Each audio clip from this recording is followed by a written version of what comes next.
بسم الله الرحمن الرحيم الحمد لله رب العالمين له النعمة وله الفضل وله الثناء الحسن وصلوات الله البر الرحيم والملائكة المقربين على سيدنا محمد أشرف المرسلين وحبيب رب العالمين وعلى جميع النبيين اللهم علمنا ما جهلنا وذكرنا ما نسينا وانفعنا بما علمتنا وزدنا علما وإنا نعوذ بك من حال أهل النار رب اشرح لي صدري ويسر لي أمري واحلل عقدة من لساني يفقه قولي آمين. أما بعد, Allah tabaraka wa ta'ala dit dans le Coran honoré: وَتَعَاوَنُوا عَلَى الْبِرِّ وَالتَّقْوَى وَلَا تَعَاوَنُوا عَلَى الْإِثْمِ وَالْعُدْوَانِ, c'est-à-dire entraidez-vous pour les œuvres de bien et l'obéissance à Allah, et ne vous entraidez pas pour le péché et la désobéissance à Dieu. Donc on fait une bonne intention lillahi ta'ala dans le fait de s'entraider pour l'apprentissage de la religion, et en particulier ce cours qui permet de réviser le minimum indispensable que chaque musulman responsable doit savoir. Donc c'est un cours important pour les enfants et aussi pour les adultes qui n'ont pas appris les bases en islam. Et donc le but c'est pas trop détaillé, mais c'est de réviser ensemble, de réviser Inch'Allah, de revoir rapidement les bases de l'islam. Et on fait une bonne attention lillahi ta'ala. Le prophète alayhi salatu wassalam, il a dit innamal a'malu binniyat wa innama likulli imri'in ma nawa, c'est-à-dire certes les bonnes œuvres ne valent que par les intentions, et certes chaque personne a pour elle ce pourquoi elle a fait l'intention. وكنا وصلنا في شرح الشهادة الثانية، شرحنا ما هو عذاب القبر، نعيمه، سؤال الملكين، منكر ونكير، البعث، الحشر. هذه الأمور شرحناها أظن، أنهيناها. وكنا وصلنا إلى أن رسول الله محمدا صلى الله عليه وسلم خاتم النبيين وسيد ولد آدم أجمعين. Donc on continue dans l'explication au deuxième témoignage. On avait terminé une grande partie, on avait expliqué les différentes choses qui vont se passer après la mort, le châtiment de la tombe, le bienfait de la tombe, l'interrogatoire des deux anges Munkar et Nakir, les enfants. Donc quelqu'un il meurt, il est mis dans sa tombe, et une fois qu'il est mis dans la tombe et que la terre recouvre le mort, Dieu il renvoie l'âme, l'âme elle est remise dans le corps de la personne et elle redevient consciente. C'est bon. Et là il y a deux anges effrayants qui arrivent, qui s'appellent Munkar et Nakir, et qui posent trois questions à la personne. C'est qui ton Dieu, c'est qui ton prophète, c'est quoi ta religion? Celui qui est mort musulman, il sait la réponse. Alors après, est-ce qu'il a peur, il n'aura pas peur? Dans tous les cas, il sait la réponse. Mais après, en fonction du degré de la personne, il y a le pieux qui n'aura pas peur quand il verra les deux anges, d'accord? Et donc ça, c'est juste pour notre communauté à nous. Les prophètes ne sont pas interrogés, également certaines personnes sont exceptées. Et ça, c'est autre que le châtiment de la tombe. Ça, c'est l'interrogatoire et la question dans la tombe. Et dans Al-Bukhari et dans Muslim, il y a un chapitre qui parle justement lorsque le mort est enterré et que la terre elle est remise sur lui, au point qu'il entend yasmaru khafqan yaralil man hawlahu, il entend même le bruit des pas, des sandales des gens qui s'éloignent de la tombe après l'enterrement. Ça c'est un hadith qui est rapporté dans le Bukhari et dans Muslim. C'est bon? Et également ce qui se passe dans la tombe. Donc dans ce hadith là, dans Al-Bukhari, c'est rapporté que il y a deux anges qui vont venir, qui vont le faire asseoir, le mort dans sa tombe, et yaqulani lahu man rabbuka fa yaqul rabbi Allah, et il lui dit c'est qui ton Seigneur, et il répond rabbi Allah, mon Seigneur c'est Allah. Ça c'est la version de Muslim, d'accord, de Muslim. Dans le Bukhari tu as la même version, parce que là-bas je voulais dire la version de Bukhari, mais ma langue elle a fourché dans la version de Muslim. Donc ça c'est la version de Muslim, il dit rabbi Allah, il dit quoi? Mon Seigneur c'est Allah, c'est bon. Et la version d'Al-Bukhari, au début du Sahih, c'est dans le chapitre concernant dans la prière funéraire, etc. Il explique de ça aussi. Et les deux anges ils arrivent, et qu'est-ce qui est marqué? Fayashhadu an la ilaha illallah. Et le mort il témoigne qu'il n'y a pas autre Dieu que Allah. C'est bon? Donc il y a deux versions. La version d'Al-Bukhari, c'est rapporté quoi? C'est le même histoire, le même événement, et ça commence de la même manière. Le hadith est quasiment pareil. Et après le prophète alayhi salam, il dit fadhalika qawluhu ta'ala, et après il cite la ayah que Allah Ta'ala il maintient le croyant dans la bonne réponse dans sa tombe, c'est bon? Donc c'est le même hadith, la même ayah, le même tafsir, sauf que dans la version d'Al-Bukhari, le prophète alayhi salam il a dit fayashhadu an la ilaha illallah, la personne elle témoigne qu'il n'y a pas d'autre Dieu que Allah. Et dans la version de Muslim il dit quoi la personne? Rabbi Allah, mon Seigneur c'est Allah, c'est bon? Donc c'est la même chose les deux, n'est-ce pas? Le fait est, c'est que il témoigne qu'il n'y a qu'un seul Dieu, c'est Allah, que son Seigneur, c'est Allah. Il témoigne que Mohammed. Après, dans le hadith, c'est cité que qu'est-ce que je disais de Mohammed, et le mécréant, il dira, je disais ce que les gens ils disaient, et après, il sera frappé, etc., par les deux anges. Mais pour le musulman, il répond la bonne réponse, c'est clair? Pourquoi je vous cite ces deux hadiths qui sont sahih? Un, il est dans le Bukhari, l'autre, il est dans le Muslim, pour vous faire comprendre que le tawhid, que tu parles de tawhid uluhiyya ou rububiyya, c'est la même chose. Tu dis il n'y a qu'un seul Dieu, c'est Allah, ou il n'y a qu'un seul Seigneur, c'est Allah, c'est la même chose. C'est pas deux choses distinctes, séparées, différentes. Vous comprenez? Preuve en est, c'est que quand l'ange il interroge la personne dans sa tombe, il ne lui pose pas 5 ou 6 questions. Il pose juste la question, et qu'est-ce que tu dis? Je suis de Allah, de son prophète, et c'est quoi ta religion? Et bien sûr, l'ange, quand il pose la question sur une chose qui était dans le bas monde, c'est-à-dire qu'il ne demande pas maintenant. Tous les morts, quand ils meurent, ils connaissent la vérité, ils savent que l'islam c'est la vérité. Et le non-croyant, même s'il sait que l'islam c'est la vérité, il ne saura pas quoi répondre en ce moment. Il dira, je sais pas, je disais ce que les gens ils disaient. C'est clair? Et le musulman, lui, il dira la bonne réponse. Dieu, il raffermira son cœur. C'est clair ce que je dis ou pas? Vous savez, aujourd'hui, il y a des gens, une personne dans le passé, au 8e siècle de l'Hégire, il a inventé soi-disant 3 types de tawhid. Tawhid al-rububiyya, tawhid al-uluhiyya et tawhid al-asma wa sifat. Soi-disant que Dieu, il faut l'unifier dans sa seigneurie, dans sa divinité, et dans ses noms et ses attributs. Et ça n'a aucun fondement en islam en fait. C'est un truc qui a été inventé il y a quelques siècles en arrière. Le vrai tawhid, c'est quoi? C'est d'unifier Dieu par son être, par ses attributs et par ses actes. C'est-à-dire que l'être de Allah ne ressemble pas aux êtres des créatures. D'accord? Comme Dieu l'a dit, Laïsa kamithlihi shay, comme le prophète l'a dit, Laïsa kahuwa shay, walam yakul lahu kufuwan ahad. Dans le Coran, il y a plein de ayats, il y a aussi des hadiths qui parlent de ça. D'unifier Allah dans ses attributs. D'accord? Allah Ta'ala, il a dit, Walillahi al-mathalul a'la, aylillahi al-wasful alladhi la yujbu wasfa ghayrihi. Que Allah, ses attributs ne ressemblent pas aux attributs autres que lui. Donc Dieu, il voit pas comme nous, il n'entend pas comme nous, il ne parle pas comme nous. On ne peut pas imaginer Allah ni ses attributs. Et dans ses actes, d'accord, Allah il est fa'alun lima yurid, celui qui fait ce qu'il veut. Et l'acte de Allah, c'est le fait qu'il crée. C'est clair? C'est ça le tawhid. Donc on dit Dieu il est unique par son être, par ses attributs et par ses actes.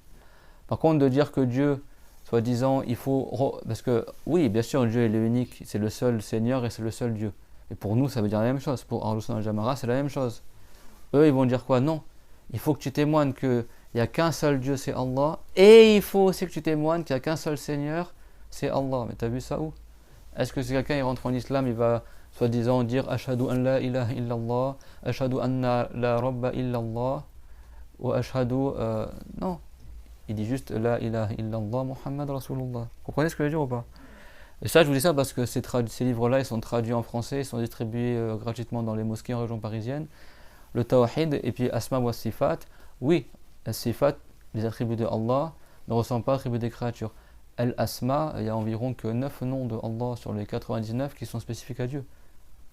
C'est-à-dire que la plupart des noms de Allah, on les emploie pour la créature pour un sens qui est autre que celui des noms de Allah. T'as pas des gens, ils s'appellent Ali par exemple, Ali c'est un nom de Allah aussi.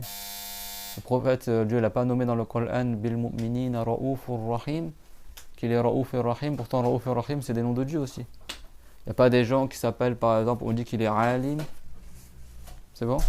Kabir, Ravim, c'est des noms de Allah qu'on emploie aussi pour les créatures, mais dans un sens bien sûr qui est différent du sens de la créature. Donc les noms en soi, ils ne sont pas spécifiques tous à Allah. C'est clair? C'est pour dire que ça c'est un truc qui est inventé et qui malheureusement est propagé par les Saoudiens ou autres, et ça c'est faux. C'est clair? Donc comment on réplique à ces gens-là? Tu dis s'il y avait une distinction entre Tawhid al-Rububiyya et Tawhid al-Uluhiyya, eh ben tu verrais pas les deux versions dans le Bukhari Muslim, que tantôt la personne quand elle est interrogée par les anges, elle dit mon Seigneur c'est Allah, et dans une version elle dit il n'y a qu'un seul Dieu c'est Allah. C'est bon? Et les deux versions elles parlent de la même chose, et les deux versions elles ont le même sens, c'est-à-dire que les deux ça veut dire la même chose. D'ailleurs les savants ils disent tous les savants musulmans ils disent quoi? Ils disent si quelqu'un veut rentrer en islam, c'est pas obligatoire qu'il dit forcément la formulation La ilaha illallah. Il peut dire La rabba illallah. Il n'y a pas de Seigneur autre que Allah. Si tu dis il n'y a pas de Seigneur autre que Allah, tu rentres en islam avec le deuxième témoignage bien sûr. Muhammad Rasulullah, le prophète Muhammad est le prophète de Allah. Ou alors tu peux dire il n'y a pas d'autre Dieu que Allah. C'est le même sens, c'est clair? Il y a pas, les deux ils sont justes, mais on ne dit pas tu dois faire ça et ça. C'est ça ou ça, c'est bon? Et pas et. Eux, ces égarés, ils disent quoi? Et. Ils disent t'es pas musulman tant que t'as pas, soi-disant, fait les deux tawhid. Et bien sûr, derrière, il y a toute une. En fait, c'est toute une combine pour après déclarer mécrans les musulmans qui visitent les tombes, qui appellent les saints, comme ça, parce qu'ils vont dire eux, ils ont fait le tawhid, soi-disant de Rububiyya, mais ils n'ont pas fait le tawhid Uluhiyya ou l'un ou l'autre. Vous avez compris ou pas? En fait, c'est juste un prétexte pour déclarer mécrans les musulmans par derrière, c'est bon? Voilà, c'est tout simplement. Donc là, on est dans le mois de Rabi' al-Awwal, le mois où le prophète, alayhi salatu wa salam, il est né. Et pendant tout le mois, on va faire court le dimanche. C'est clair? Donc s'il y en a, ils vont... vous savez qu'il y a beaucoup de fêtes qui se font dans tous les pays musulmans du monde. On a l'impression que c'est qu'en France qui croient que c'est légalement de faire le Maulid. Dans certains pays, ils font tout le mois. Il y en a... Je sais qu'il y a souvent des fêtes en ce moment, tous les week-ends. À dire, si vous voulez aller aux fêtes, ceux qui veulent y aller, ils y vont, il n'y a pas de problème. Mais nous, on garde le cours tous les dimanches, c'est bon? Si tu vas le samedi, par exemple, et le dimanche, tu viens en cours. Alors tu viens pas au cours, tu vas à la fête. Mais après, moi, par rapport à moi, c'est prioritaire que je donne le cours dans le minimum que d'aller à une commémoration. C'est clair? Et Inch'Allah, on essaiera de parler un peu du prophète Mohammed. De toute façon, le prophète Mohammed, ce qu'il agrée le plus, c'est qu'on transmet ce qu'il a enseigné. D'accord? C'est le plus important. Tout le monde a compris ce sujet-là? Retenez-le. La version de Muslim, il a dit quoi? Le musulman dans sa tombe, il dit quoi? Rabbi Allah, mon Seigneur c'est Allah. Et la version d'Al-Bukhari, il dit quoi? Elle témoigne.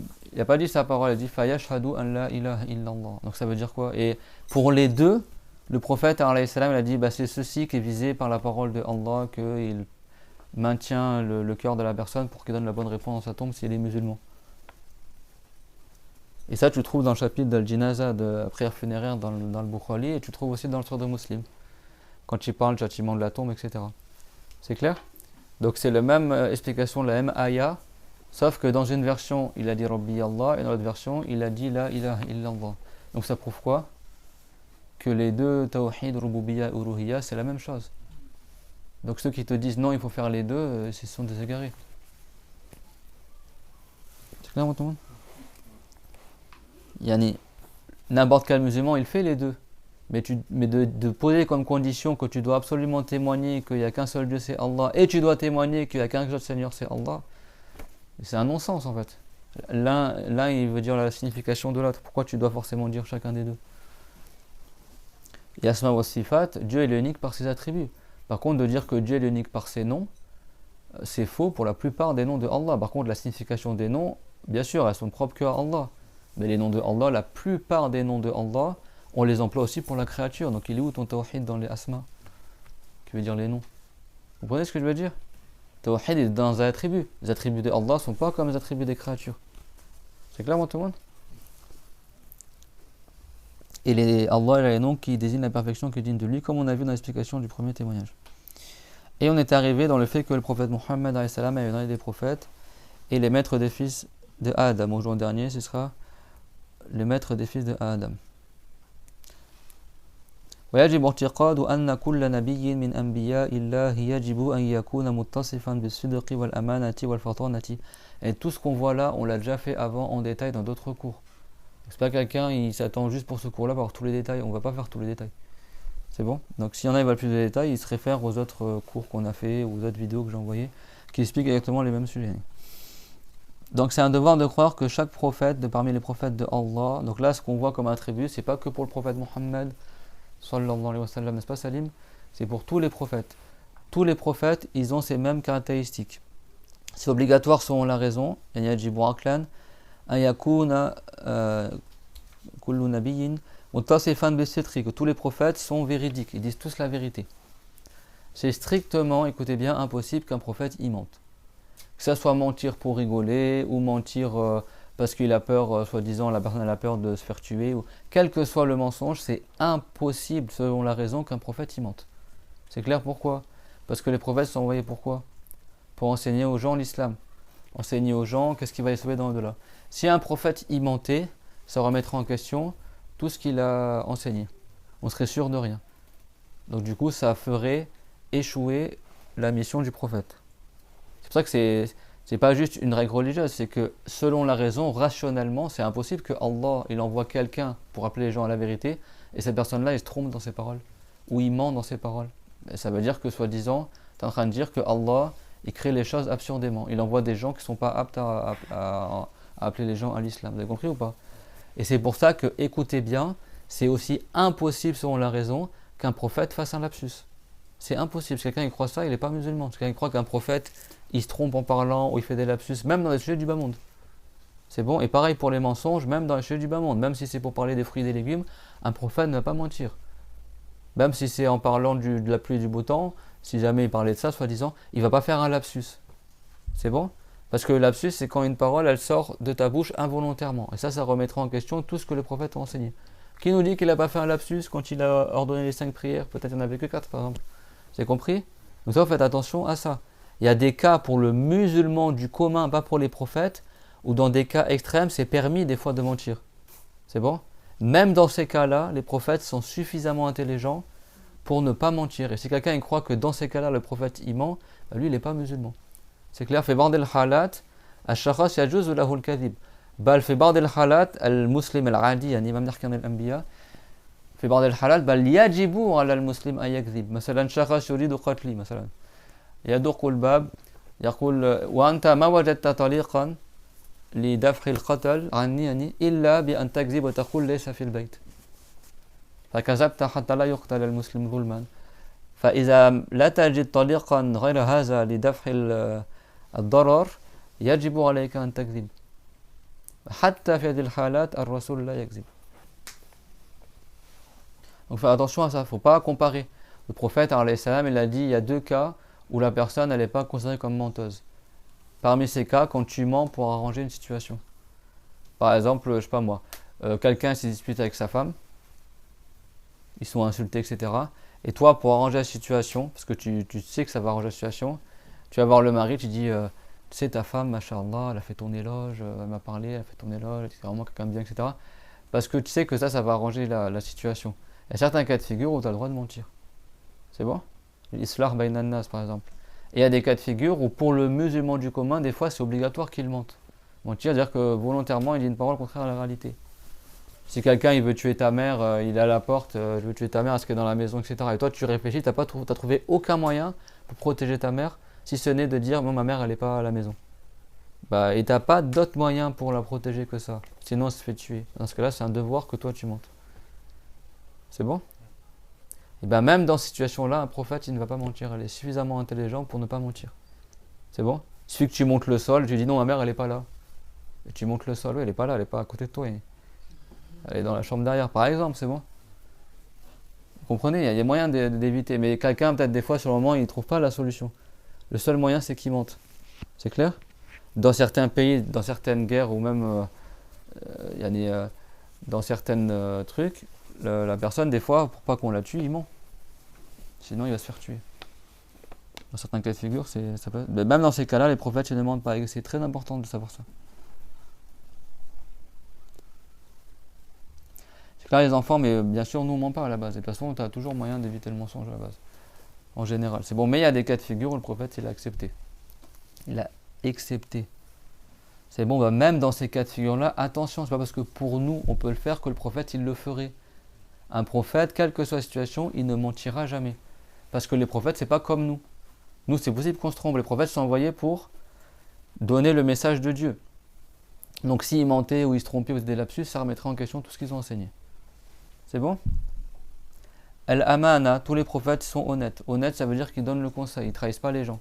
Si tu lui demandes de donner le conseil, ça veut dire indiquer le bien à la personne. Si quelqu'un t'indique le mal, on ne dit pas qu'il t'a conseillé. نصيحة يعني يرشد إلى الخير ليس يرشد إلى الشر فلا يخون النبي لا يخون الأمانة يعني إذا استرشد واستنصح يعطي النصيحة يرشد إلى ما هو خير للشخص. Le prophète, si on demande un conseil, tous les prophètes et n'importe lequel, si on lui demande un conseil, il indique le bien pour toi. Il y a une femme qui a demandé conseil au prophète alayhi salam pour se marier, qui s'appelait Fatima, fille de Qais. Elle a demandé concernant Muawiyah et Abu Jaham. Le prophète, directement, il lui a dit Muawiyah, il est trop pauvre, il ne pourra pas te prendre en charge. Abu Jaham, il frappe beaucoup les femmes. Et il a dit Inkihi Usama, marie-toi plutôt à Oussama. Là, elle a demandé le conseil pour le mariage, et dans ce cas-là, c'est permis de faire la médisance si c'est pour mettre en garde la personne. C'est-à-dire, le prophète, il n'a pas trahi. Il n'a pas dit, choisis Muawiyah par exemple, alors que c'est très bien qu'il ne pourra pas la prendre en charge. Quel que soit le cas de figure, les prophètes, ils indiquent le bien. Donc si quelqu'un il croit qu'un prophète il trahit, il n'est pas musulman. Tout ce qu'on parle là, si quelqu'un il croit le contraire ou il doute de cela, il n'est pas musulman. C'est comme pour l'attribut de Allah qu'on a vu. Le fait que Dieu il voit tout, qu'il entend tout. Il y a quoi comme attribut encore, Mariam, de Dieu? Dieu il voit tout, il entend tout.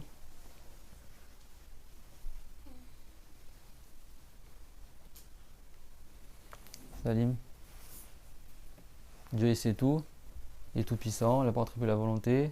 Il n'a pas de début, il n'a pas de fin. Vous vous rappelez, sa parole n'est pas un son, une lettre, une langue.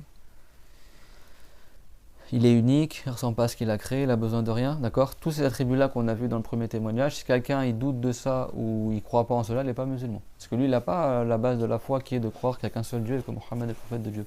Quand on dit croire qu'il n'y a qu'un seul Dieu, ça veut dire croire en tout attribut de Allah. Parce que c'est par attribut de Allah qu'on connaît Allah. Si quelqu'un ne connaît pas l'attribut de Dieu, il ne connaît pas Dieu, donc il ne croit pas en Dieu. Et c'est par l'attribut des prophètes qu'on connaît les prophètes. Si quelqu'un ne connaît pas ou il doute des attributs des prophètes ou il nie les attributs des prophètes, il ne connaît pas le prophète. Donc s'il ne connaît pas le prophète, il ne croit pas au prophète. Donc il n'est pas musulman. Donc les sujets qu'on voit là sont extrêmement importants parce que c'est la base de témoignage. D'accord? Dieu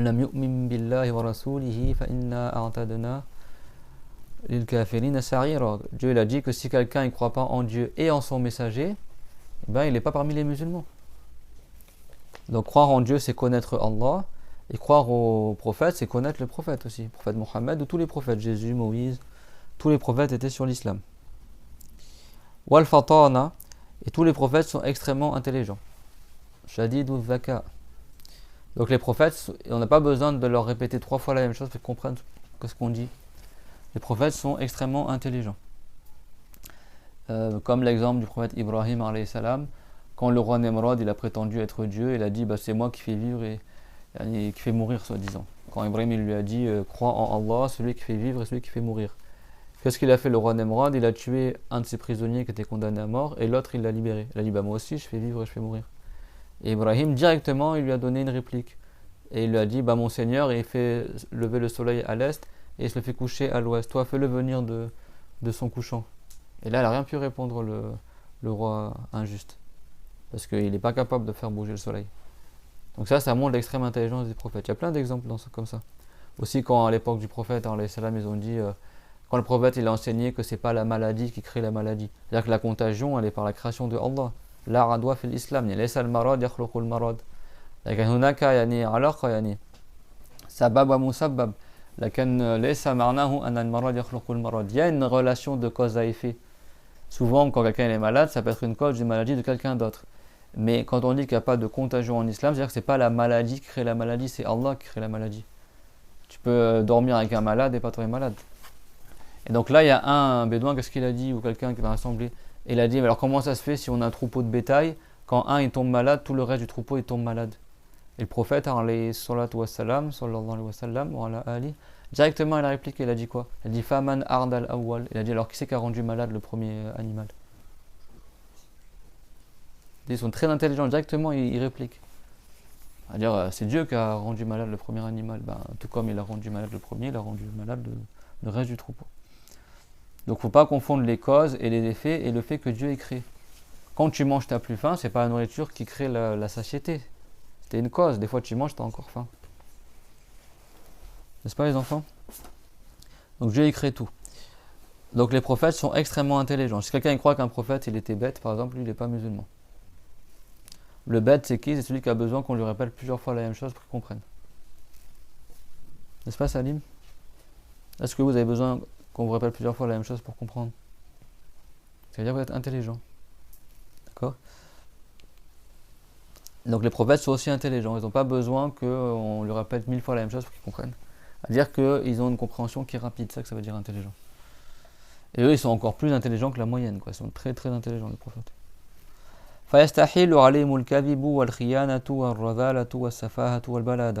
Donc il est impossible pour les prophètes selon la raison, le contraire de ce qu'on a évoqué.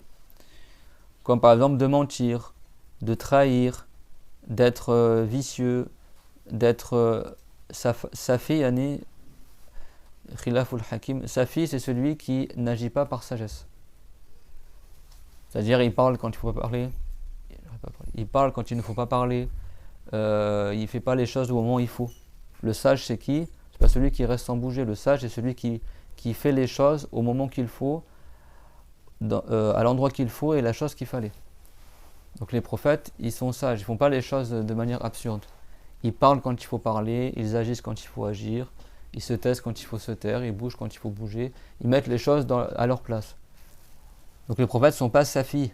Ils ne sont pas des gens en arabe safis, c'est-à-dire celui qui, par exemple, il est grossier, il ne sait pas agir comment il faut, au moment où il faut, etc.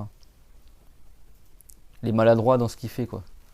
Il parle quand il ne faut pas parler, il agit quand il ne faut pas agir, ou ceux qui sont toujours en train d'insulter à droite à gauche, ou toujours en train de dire des gros mots, et ils ne sont pas sages dans leur manière de faire. Et la balada, c'est le fait que quelqu'un soit stupide. Radhala, c'est quand quelqu'un il est bas dans son comportement. D'accord. Parmi les choses qui sont impossibles pour les prophètes, même si ce n'est pas forcément un péché, c'est le fait de faire preuve de bassesse, d'être vulgaire ou d'être indécent. Ça, c'est impossible pour les prophètes. Tous les prophètes sont nobles dans leur comportement, dans leur manière d'agir. وتجب لهم العصمة من الكفر والكبائر وصغائر الخصة قبل النبوة وبعدها ويجوز عليهم ما سوى ذلك من المعاصي لكن ينبهون فورا للتوبة قبل أن يقتدي بهم فيها غيرهم وهذا محل خلاف يعني بعض العلماء نزه الأنبياء من كل المعاصي سواء كانت كبيرة أو صغيرة حتى وهذا في مبالغة يعني بعض العلماء ما وافقوا عليهم شيخنا لم يوافق على ذلك أن بعض الشافعية من شدة أنهم بالغوا قالوا حتى المكروه مستحيل على الأنبياء وهذا لا نقول به يعني وظاهر النصوص يدل على أن الأنبياء بعضهم أذنبوا ذنبا صغيرا ليس فيه خصة وبعض العلماء قالوا هم منزهون عن كل المعاصي لكن ما وصلوا إلى حد المكروه وكل يعني وكثير منهم قالوا أن الخطأ الذي فعلوه حصل قبل النبوة والذين قالوا يجوز على الأنبياء يعني يمكن عقلا أن يذنبوا ذنبا صغيرا ما فيه خصة قالوا يعني لإزالة الإشكال أنه ينبهون فورا للتوبة فلا يقتدي بهم أحد في ذلك لأن الذين منعوا المعاصي لكل الأنبياء قالوا لو كان يجوز عقلا لهم الذنب وهم محل قدوة كانوا يعني كان الناس يقتدون بهم في المعصية فكان انقلبت المعصية طاعة لله لأنهم نحن ملزومون أن نطيع الرسول فالإشكال يزول بأن نقول ينبهون فورا للتوبة قبل أن يقتدي بهم فيها أحد. Donc les prophètes sont obligatoirement préservés de la mécréance. Aucun prophète fait de la mécréance. C'est quoi la mécréance? Comme on le verra tout à l'heure, Inch'Allah, c'est ce qui annule l'islam. Comme si quelqu'un il adore autre que Allah, ce qu'on appelle le shirk, ou quelqu'un il nie un des attributs des prophètes, ou un des attributs de Allah, ou quelqu'un il dit que Dieu n'existe pas, ou quelqu'un il se moque des anges, ou il se moque de la religion, ou il se moque de l'islam, il se moque de ce qui symbolise l'islam, et lui il sait que ça symbolise l'islam, malgré ça il s'en moque. Il se moque des cours de religion, il se moque de la sunna du prophète. Comme beaucoup de gens à notre époque, c'est très très répandu malheureusement, parce que beaucoup de gens n'apprennent plus la religion. Il y en a, ils se moquent en croyant qu'ils sont toujours musulmans. J'ai vu sur les réseaux, mais c'est vraiment extraordinaire. Il y en a un, il a dit quoi? Il a dit, tu sais, il y a des égarés, on appelle les wahhabites. Et un, il a dit quoi? Il a dit, moi je suis wahhabite, et de toute façon, moi je crois pas à votre paradis en papier mâché, là en carton-pâte, soi-disant le truc pour le compte pour les enfants, etc. Il rabaisse le paradis tout en affirmant qu'il est wahhabite. C'est vraiment genre, le genre de personne, tu te demandes si c'est pas des faux comptes, des fausses personnes qui sont pas du tout musulmanes, etc. Et moi je leur ai répondu, j'ai dit mais toi t'es ni musulman ni wahhabite. En fait, même les wahhabites ils disent pas ça. Et même les wahhabites ils vont pas se moquer du paradis.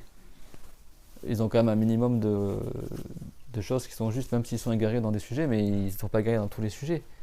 Si quelqu'un dit que... Il y a de plus en plus de gens comme ça, qui en fait, ils sont apostats de l'islam et ils se croient encore musulmans.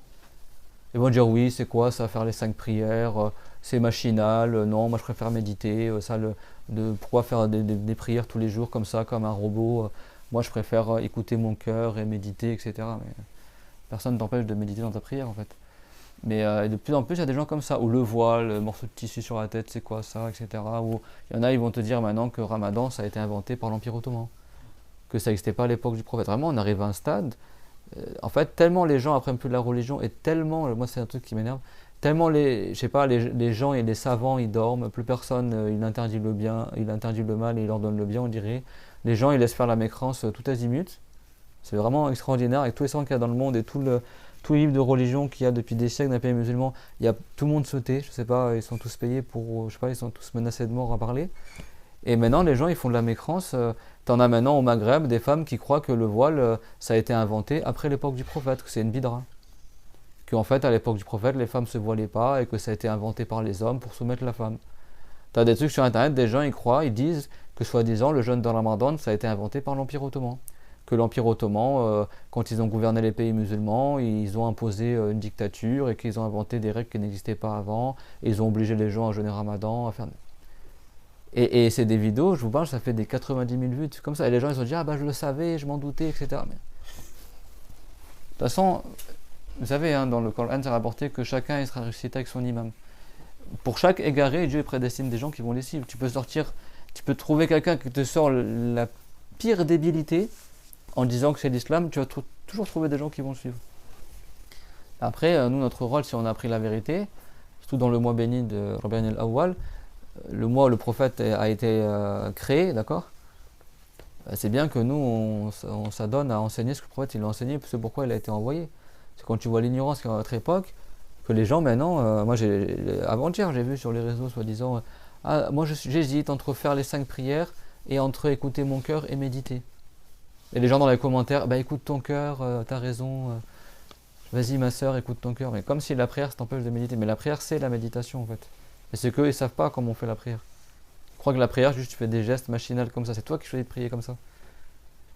Et il y a plein d'autres choses. Ou des gens qui croient que Dieu il crée que le bien, mais c'est Shaitan qui crée le mal. Et tous ces gens-là ils se croient musulmans. Ils sont tous apostats.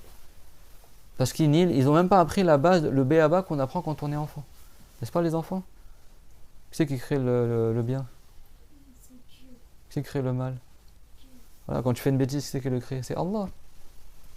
Les gens, ils savent même pas ça. Et c'est pas le nombre des abonnés qui montrent que tu es sur la vérité. Hein. Et quand on enseigne la vérité, les gens, ils sont là, non, c'est une secte, faut pas écouter. C'est tout ce que ça veut dire. C'est rien enseigner d'autre. Il y a une ignorance dans la croyance à notre époque qui est très très grave. Hein. Maintenant, tu vois, les gens, ils apostasient, comme le prophète, il a dit, alayhi salam. Badiru bil armali, dans le sens, il a dit précipitez-vous à faire les œuvres. Qabla an tarsula fitanun ka qitaril layl, avant qu'il, comme dans le sens du hadith, c'est pas le hadith mutamou, mais avant qu'il ait des corruptions comme des pans de nuit. Et il a dit yusbihu al mar'u fiha yani mu'minan wa yumsi kafiran wa yumsi mu'minan wa yusbihu kafiran. Qu'il y a des gens au petit matin ils sont musulmans, le soir ils sont mécréants, il y a des gens le soir ils sont musulmans, le matin il est mécréant. Ils quittent la religion comme ça, entre le jour et la nuit. Un jour il est musulman, l'autre jour d'après il est mécréant. Ce matin il était musulman, le soir il est mécréant. Ou le soir il s'est couché musulman, le matin il fait une mécréance, il devient mécréant. C'est ça notre époque. Le prophète alayhi salam a dit faites beaucoup de bonnes actions avant d'arriver à cette époque-là. Mais on est dans cette époque-là maintenant. Les gens, tu vois, par milliers ils apostasient. Ils savent même pas c'est quoi l'apostasie. Ils quittent l'islam. L'autre il se moque du voile, l'autre il se moque du paradis. Mais là c'est vraiment le truc qu'il a dit. Moi je suis wahhabite et de toute façon moi je crois pas à votre paradis en carton-pâte, etc. Votre truc de bébé pour les enfants. Mais lui il est athée, il est même pas wahhabite, il est même pas...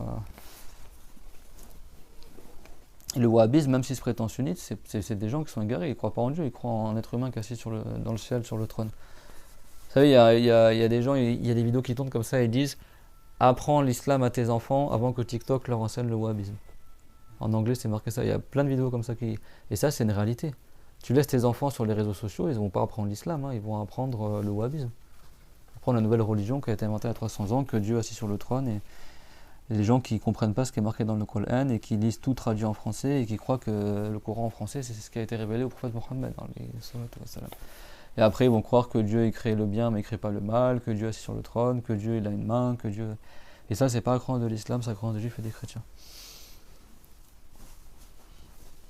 Donc les prophètes sont préservés de ça. Préservés de quoi? De la mécréance. D'accord? D'adorer autre que Allah.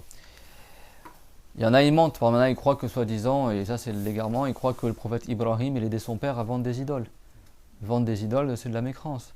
Aider à la mécréance, c'est de la mécréance. Dieu l'a dit, voilà, ta'awanu ala al-ithmi wal-udwan, ne vous entraidez pas pour le péché et la désobéissance à Allah.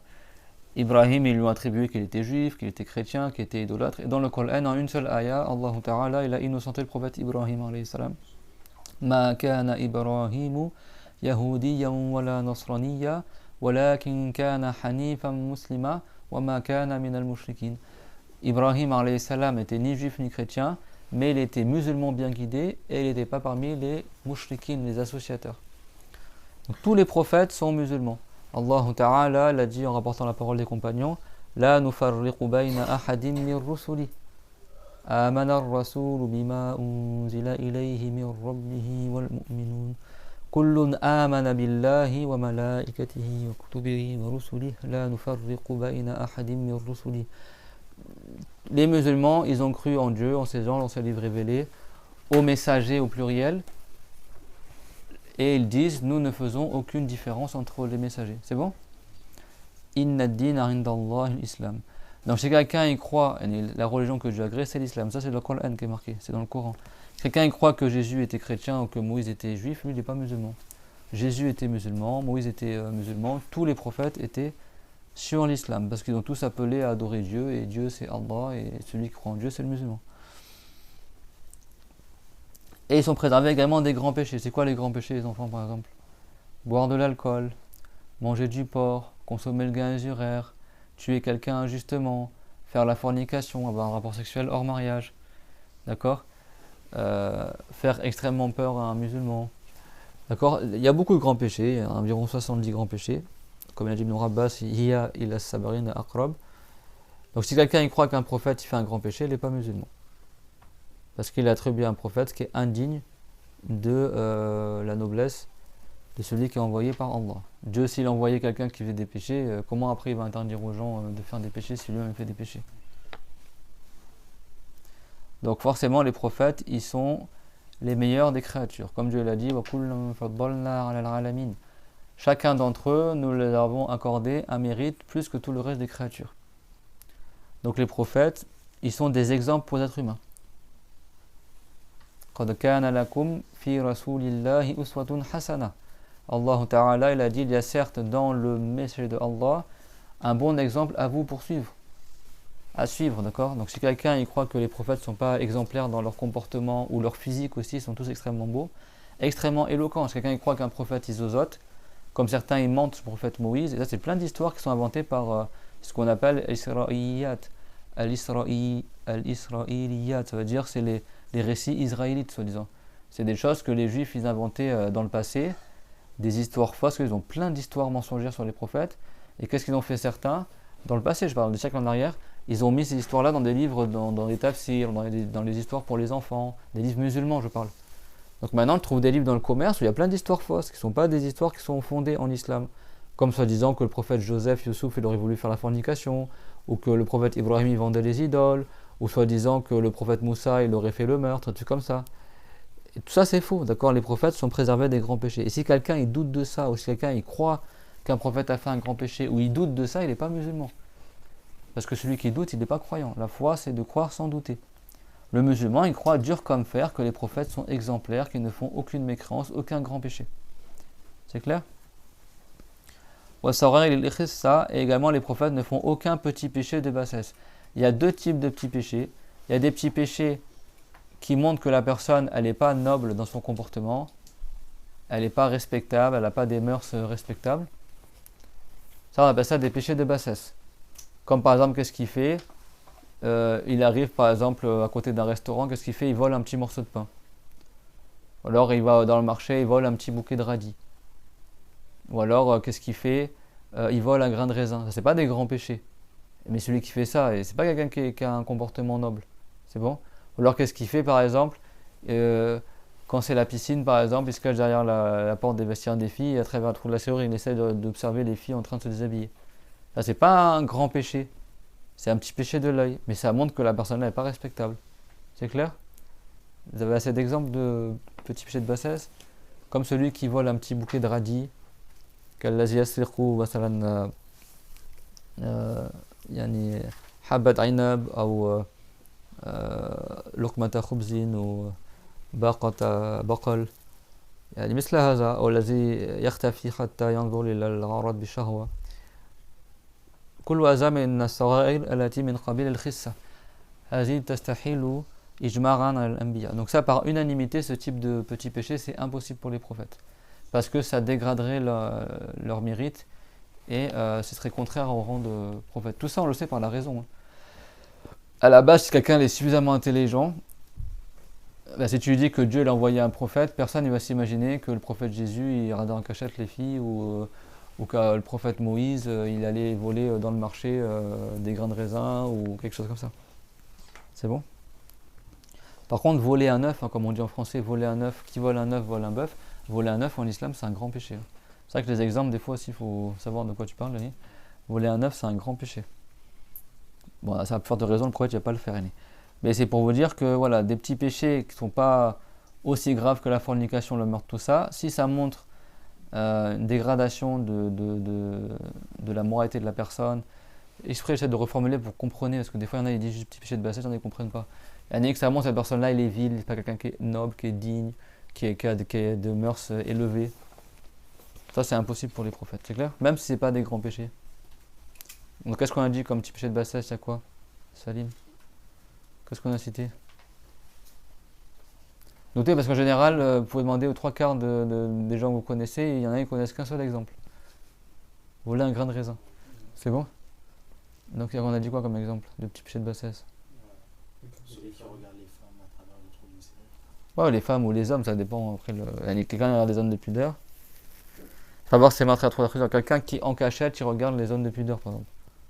C'est bon? C'est des exemples, ça veut pas dire si c'est pas à travers le trou de la serrure, mais non, vous comprenez ce que je veux dire.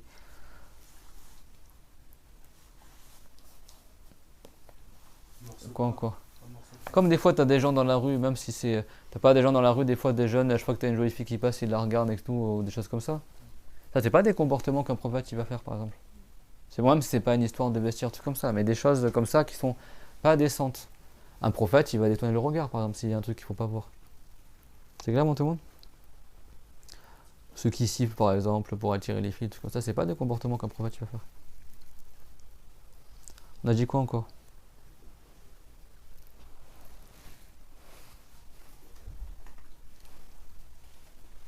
On a dit quoi?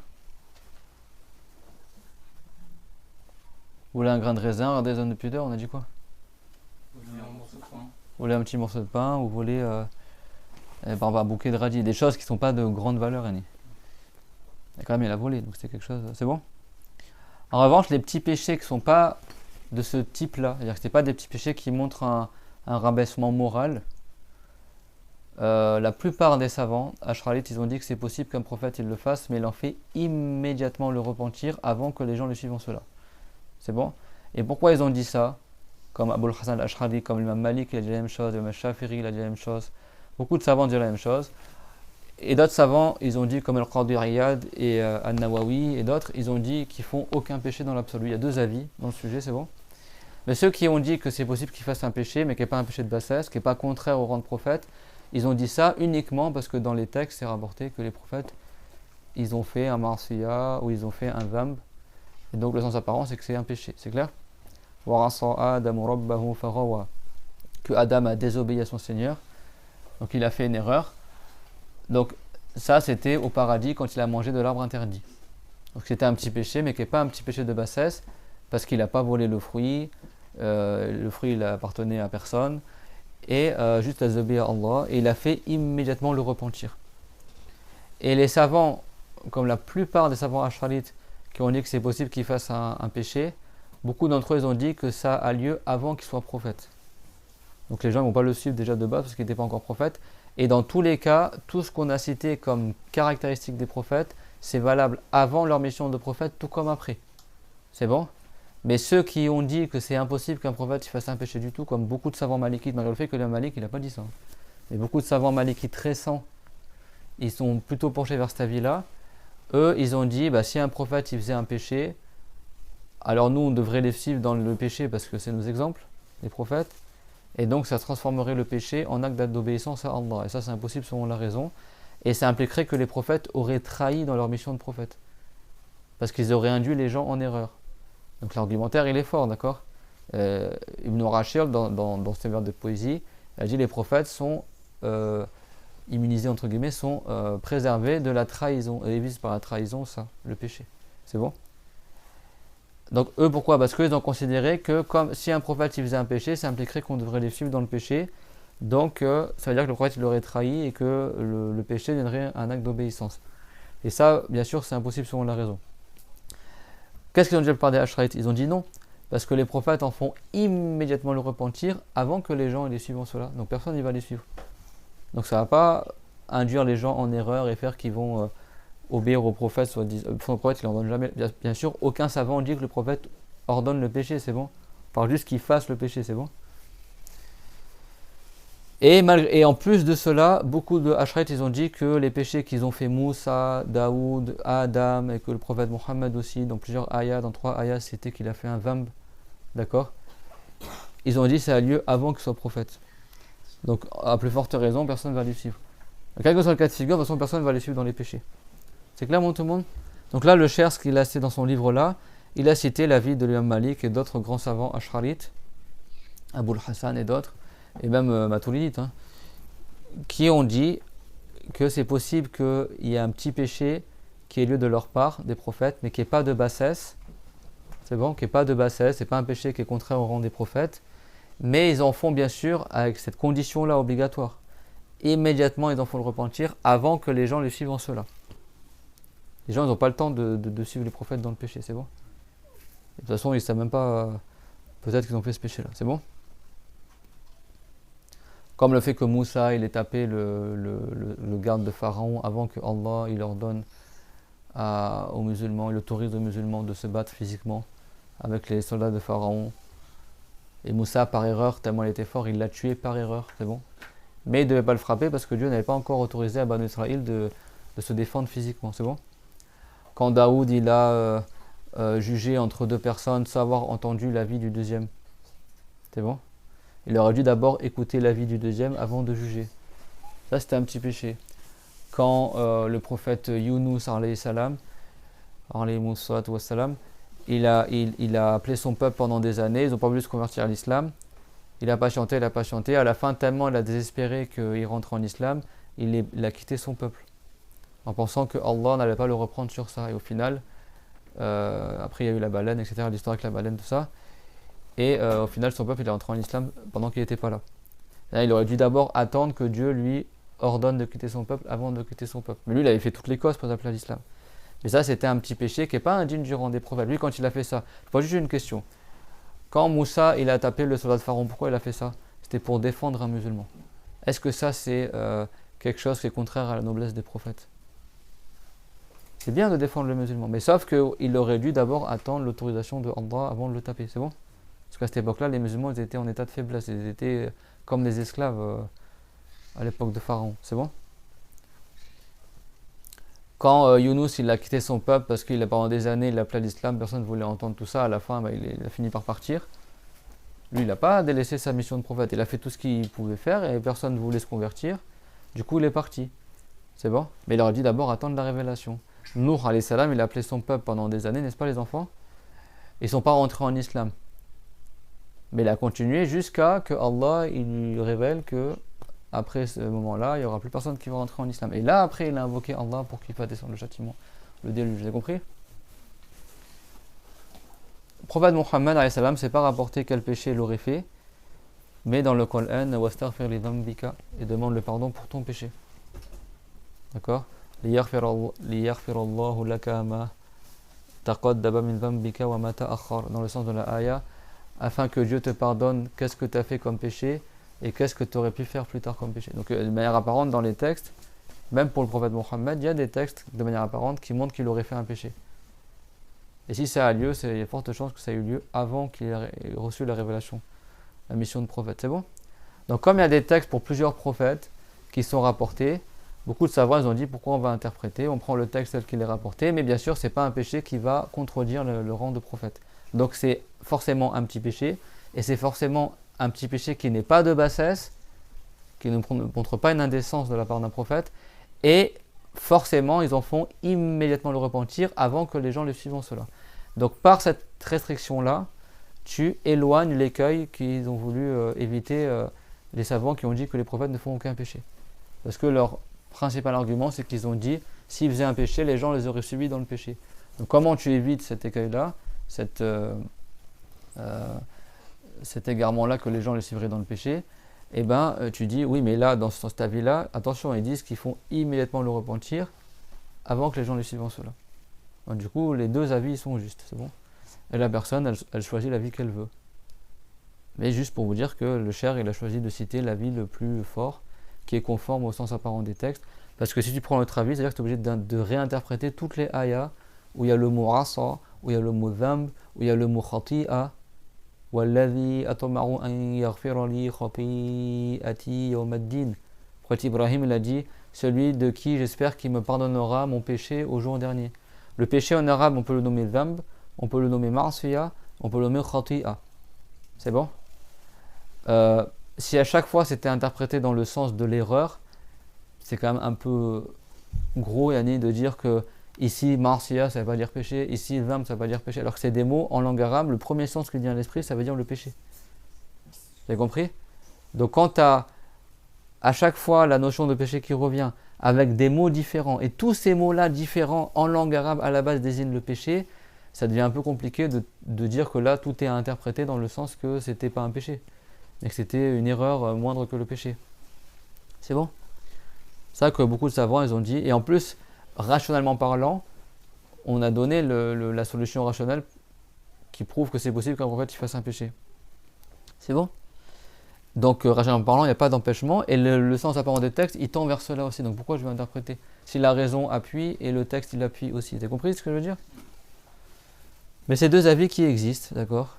Et chez les Malikites aujourd'hui, beaucoup ils prennent l'avis qu'ils ne font aucun péché.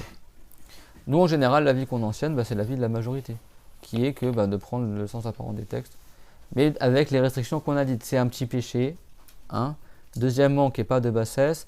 3, ils en font le repentir avant que les gens le suivent en cela. Et beaucoup des Ash'arites, ils ont dit que ces péchés-là, ils ont eu lieu avant que les prophètes soient prophètes, donc il y a encore moins le risque que les gens les auraient suivis en cela. Donc l'argument qu'ils citent les savants de l'autre avis, il tombe. Vous avez compris ou pas? فمن هنا يعلم أن النبوة لا تصح لإخوة يوسف الذين فعلوا تلك الأفاعيل. Les enfants. تلك الأفاعيل فعلوا تلك الأفاعيل الخسيسة وهم من سوى بنيامين والأسباط الذين أنزل عليهم الوحي هم من نبئ من ذريتهم. Donc à partir de là, on sait que la mission de prophète n'est pas valable pour les frères de Youssouf. Youssouf, ils étaient combien? Ils étaient 12 garçons. 10 garçons qui étaient d'une première femme. Et après, le prophète Yaqub alayhi salam Jacob, il avait une deuxième femme aussi qui était la sœur de la première. Et à son époque, c'était permis de se marier avec deux sœurs en même temps. Et il a eu deux autres garçons qui étaient plus jeunes, qui est Youssouf et Benyamin. Youssouf, c'est un prophète par unanimité. Benyamin, il y a divergence. Certains ils ont dit que c'était un prophète, certains ont dit que c'était pas un prophète. Youssouf, c'est Joseph et Benyamin, c'est Benjamin. C'est bon? Benyamin, lui, on ne connaît pas de lui des indécences. Donc c'est possible qu'il soit prophète. Par contre, les 10 frères de Youssouf, vous savez, ils ont voulu tuer le prophète Youssouf. Ils ont menti à leur père. Certains parmi eux, ils ont même insulté leur père en disant qu'il était égaré. Innaka lafi dalalikal qadim. Comme c'est marqué dans le Coran, ils l'ont traité d'égaré dans le sens qu'il perd la raison. Il pense encore à Youssouf alors que ça fait 80 ans que Youssouf il est censé être mort, etc. Donc il y a eu plein d'indécences de la part de ses grands frères qui font que même si ses grands frères après ils ont fait le repentir, ceux qui ont apostasié sont revenus en islam et ils sont morts dans un bon état, mais ce qui a précédé lorsqu'ils étaient plus jeunes invalide le fait qu'ils auraient pu être prophètes. Parce qu'un prophète, même dans son enfance, il a un comportement exemplaire. C'est clair? En revanche, parmi les enfants de Youssouf ou les petits-enfants de Youssouf ou de ses 10 frères, qui ont une descendance aussi, donc les 12 garçons, ça donnait, comme vous le savez, les 12 tribus de Banu Israël. Donc parmi les descendants des frères qui ont fait ces péchés-là, il y a eu des prophètes. Et dans la descendance du prophète Youssouf, il y a eu le prophète Moussa. Donc dans leur descendance, c'est possible qu'il y ait eu des prophètes. En revanche, les 10 frères, c'est impossible qu'ils aient été des prophètes. Ou qu'ils soient devenus prophètes après. Pourquoi? Parce qu'ils ont fait des grands péchés. Et c'est impossible que les prophètes fassent des grands péchés avant leur mission de prophète, tout comme après. C'est bon? Quant aux enfants ou les descendants, les enfants, les petits-enfants, etc., de ces 12 garçons-là, qu'on appelle Banu Israël, c'est-à-dire les enfants d'Israël, ça veut dire les enfants Israël, c'est le deuxième prénom du prophète Yacoub. C'est pour ça que moi je vous donne un conseil aussi, le pays là qui a été occupé, nous on le nomme pas Israël, parce que Israël c'est le nom d'un prophète. C'est bon? C'est le nom d'un prophète, ça veut dire l'esclave de Allah. Et tous les prophètes sont musulmans. C'est ça que Banu Israël, c'est-à-dire les enfants d'Israël, les enfants, les 12 garçons du prophète Jacob. C'est bon? Et après, par extension, les 12 tribus qui sont nées d'eux, on les appelle les 12 tribus de Banu Israël. Les 12 tribus des enfants d'Israël, c'est bon? Parmi eux, il y a les juifs qui sont apparus, et parmi eux, il y avait des musulmans aussi. Il y a des juifs qui ne sont pas non plus descendants de Banu Israël aussi. Les juifs d'Europe de l'Est, tout ça, ils ne descendent pas des enfants de Yacoub, c'est bon? Donc c'est deux choses différentes. Banu Israël, à la base, c'est des musulmans, et après, il y en a qui sont devenus juifs.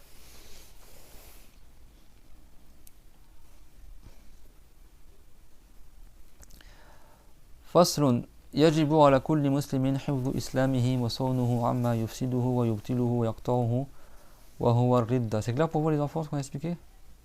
Donc qu'est-ce qu'on a dit pour les prophètes? Ils sont tous beaux, il n'y a aucun prophète qui est laid, ils sont tous extrêmement intelligents, ils sont tous quoi? Véridiques, ils disent tous la vérité. Donc nous on prend exemple sur qui? Sur les prophètes, donc on ne va pas mentir. Ils sont tous extrêmement intelligents, ils ne trahissent pas, ils donnent le conseil, et ils ne font pas des grands péchés, ni de la mécrance, ni des petits péchés de bassesse. On passe au nouveau chapitre d'après. Il y a un devoir sur chaque musulman de préserver son islam et de le protéger de ce qui l'annule et le rompt. Et il s'agit de l'apostasie, que Dieu nous en préserve. يجب على كل مسلم حفظ إسلامه وصونه عما يفسده ويبطله ويقطعه وهو الردة والعياذ بالله تعالى. الردة في اللغة العربية معناها الرجوع عن الشيء. فقد يطلق كلمة الردة في غير ما يقطع الإسلام. مثلا المرتدين الذين حاربهم أبو بكر الصديق منهم من ارتد عن الإسلام ومنهم من ارتد عن وجوب الزكاة. فليس دائما الردة تأتي بمعنى قطع الإسلام. Donc l'apostasie c'est connu. Sachez que l'apostasie ça existe dans toutes les religions. À partir du moment où quelqu'un quitte sa religion, on dit qu'il a apostasie. C'est bon? Moi je connais un frère qui était chrétien, après s'est converti. À 8 ans, il a appris c'est quoi l'apostasie chez les chrétiens. C'est bon? Donc nous les musulmans, il faut qu'on apprenne c'est quoi? C'est sachez les enfants qu'il y a certains péchés tellement ils sont graves que si le musulman le fait, il est plus musulman. C'est bon? Et ce péché-là, c'est soit un sacrilège, c'est-à-dire un acte qui annule ton islam, soit un blasphème, une parole qui annule ton islam, soit une hérésie, c'est-à-dire une croyance qui annule ton islam. Donc il y a 3 types d'apostasie. Soit il apostasie par la croyance, soit par la parole, ou soit par les actes. Et la règle, c'est que toute parole, toute croyance ou tout acte qui montre une moquerie à l'égard de Allah, ou de son message, ou de ses prophètes, ou des anges, ou des livres révélés, ou de ce que Dieu l'a promis, ou de ce que Dieu l'a menacé, comme ceux qui se moquent du paradis, ou ceux qui se moquent de l'enfer, ou quelqu'un qui se moque de la religion en sachant que ce qui se moque, la chose qui se moque, ça fait partie de l'islam. Bah lui, il est plus musulman. C'est clair? Et comment il redevient musulman? Comme celui qui veut se convertir à l'islam, il arrête son apostasie et il retourne en islam en disant l'attestation de foi, il n'y a qu'un seul Dieu, c'est Allah, et Mohammed est le prophète de Allah. Ou alors il dit il n'y a qu'un seul Seigneur, c'est Allah, et Mohammed est le prophète de Allah. D'accord? C'est pas on lui dit non, il faut que tu fasses Tawhid al-Rububiyya et Tawhid al-Uluhiyya. Donc, d'accord? Le prophète, n'est-ce pas qu'il a dit Hatta yaqulu La ilaha illallah wa anni rasulullah, jusqu'à que les gens ils disent qu'il n'y a qu'un seul Dieu, c'est Allah, et Muhammad est le prophète de Allah.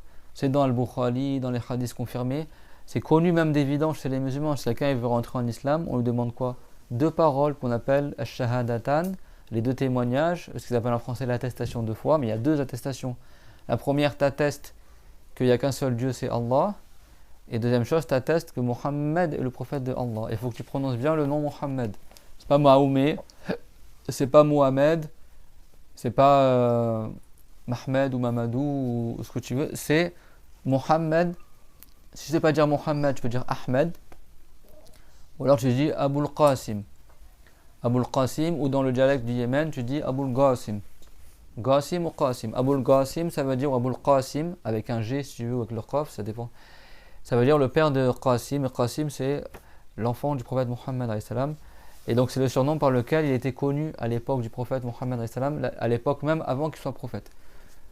Ahmed aussi, c'est le nom par lequel le prophète Muhammad est connu, même dans la vraie Torah et l'évangile, même dans les communautés antérieures, c'était connu que le prophète de la fin des temps allait s'appeler Ahmed, comme c'est marqué dans le Coran, Mubashiran bi rasulin ya'ti min ba'di ismuhu Ahmed, ya'ti min ba'di ismuhu Ahmed, que le prophète Jésus a annoncé la venue d'un messager qui viendra après lui, qui s'appellera Ahmed. Donc Ahmed Muhammad, il n'y a personne, et c'est simple, personne n'a été appelé Ahmed avant le prophète Muhammad. Ça a été le premier être humain dans toute l'humanité qui a été nommé Ahmed. C'est clair? Donc il n'y a pas d'ambiguïté quand tu dis je témoigne que Ahmed est le prophète de Allah. C'est clair pour tout le monde ça? Donc c'est pour ça que les savants ils disent que c'est suffisant pour entrer en islam.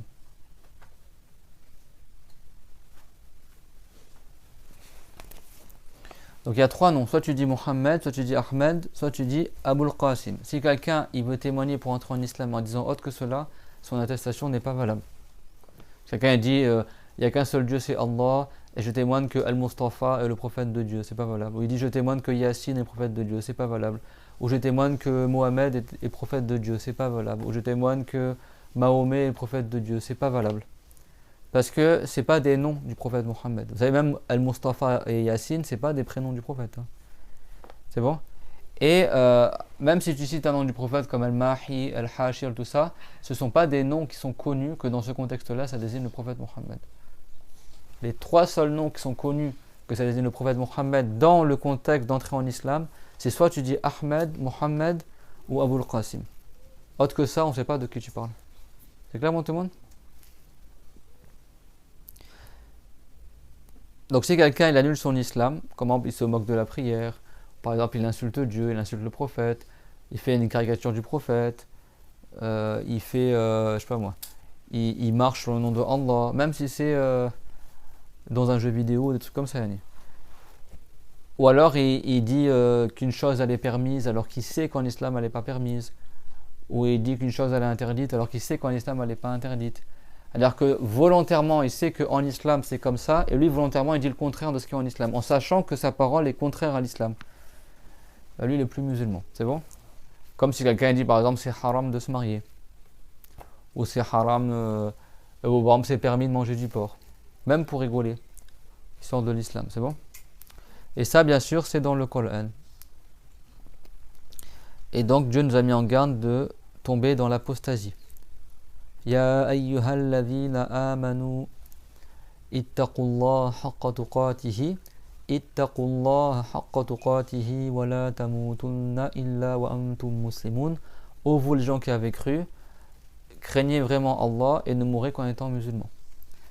Et vous savez qu'à l'époque du prophète, les mouchriquines, ils combattaient les musulmans dans l'espoir qu'ils reviennent sur le shirk, que les musulmans ils quittent l'islam et qu'ils redeviennent des mouchriquines. Et donc dans Surat Al-Baqarah, Allah Azza wa Jal, il a fait descendre وَلَا يَزَالُونَ يُقَاتِلُونَكُمْ حَتَّى يَرُدُّوكُمْ عَنْ دِينِكُمْ إِنِ اسْتَطَاعُوا. Il a dit, et les mouchriquines, ils ne cessent de vous combattre jusqu'à que vous sortiez et vous apostasiez de l'islam, que vous quittez l'islam. Et après, Allah Ta'ala, il nous a mis en garde de quitter l'islam. Il a dit وَمَنْ يَرْتَدِدْ مِنْكُمْ عَنْ دِينِهِ فَيَمُتْ وَهُوَ كَافِرٌ فَأُولَئِكَ حَبِطَتْ أَعْمَالُهُمْ فِي الدُّنْيَا وَالْآخِرَةِ وَأُولَٰئِكَ أَصْحَابُ النَّارِ هُمْ فِيهَا خَالِدُونَ. Et après, Allah Ta'ala, il a menacé les musulmans en disant: et celui parmi vous qui apostasie de sa religion et qui meurt en étant non-croyant, alors ces gens-là qui ont fait ça, l'apostasie, toutes leurs œuvres seront perdues dans le bas monde et dans l'au-delà, et ceux-là seront les gens de l'enfer et ils y seront éternellement. Donc l'apostasie, elle est citée dans plein d'ayats du Coran. D'accord?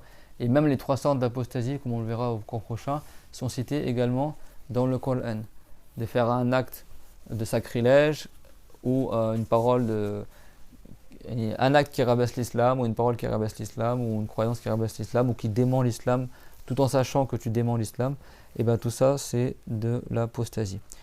Et toute croyance ou toute parole qui revient à nier ou à remettre en doute un des attributs, des traits attributs de Allah qu'on a vu, ou un des attributs des prophètes qu'on a vu, également ça c'est une apostasie sans aucun détail, même si la personne était ignorante de la religion. Même si elle était ignorante de la religion. Donc l'apostasie c'est quelque chose de très laid, c'est le pire péché, et c'est le seul péché que Allah ne pardonne pas à celui qui meurt dessus. Alors comment Dieu il pardonne à celui qui a apostasié? La personne elle retourne en islam en disant attestation de foi. Et pas en disant astaghfirullah ou je demande pardon à Allah. Tout ça, ça ne le fait pas retourner en islam. S'il a apostasié, la seule chose qu'il doit faire, c'est immédiatement, il dit l'attestation de foi pour retourner en islam. Il délaisse son apostasie et il témoigne pour retourner en islam. Et l'apostasie, c'est pas n'importe quel mécran, c'est le fait qu'un musulman il quitte l'islam, c'est bon? Il était musulman au départ et il a quitté l'islam. Donc c'est quelque chose de très laid. Pourquoi? C'est comment quelqu'un qui a connu la vérité, après il quitte la vérité pour aller sur le faux. لماذا هو شيء قبيح الردة كيف الشخص الذي علم الحق يترك الحق فيذهب إلى الباطل لذلك ماذا قال النووي رحمه الله وغيره قال النووي وغيره الردة أفحش أنواع الكفر هنا ليس معناه أشد أنواع الكفر معناه شيء قبيح يعني شيء فاحش. Et donc comment quelqu'un qui a connu la vérité il va quitter la vérité pour aller vers le faux? C'est ça qu'Al-Nawawi et d'autres ils ont dit que l'apostasie c'est laid, d'accord?